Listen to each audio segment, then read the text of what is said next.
Hi everyone.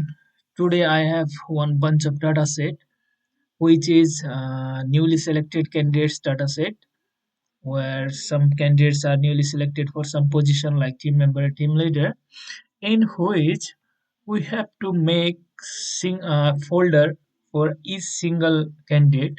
I mean, just White Anderson single folder to store his information, his details, all the uh, certificates and other any details.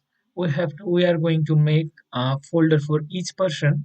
If we are going to make it manually, it will take long time.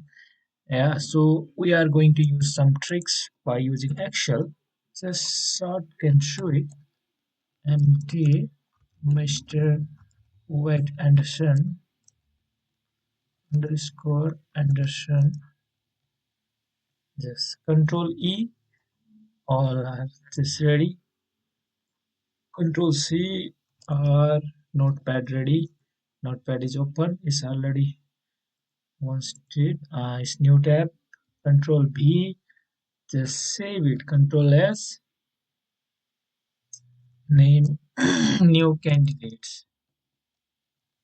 Candidates list dot bat file. We have to make it on dot bat file.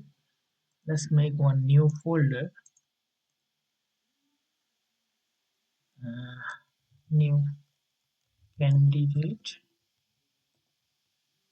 Yeah. Just save it here. It's done. Now just open new candidate,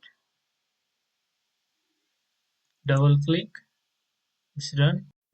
If you double click on this bed file, it will automatically create a separate folder for each candidate. Now you can check, you can store data of each candidate. Thank you guys. Thank you friends. How's this video? Do you like this or not? Please let me know in comment. If I have to improve something, please let me know. Thank you guys.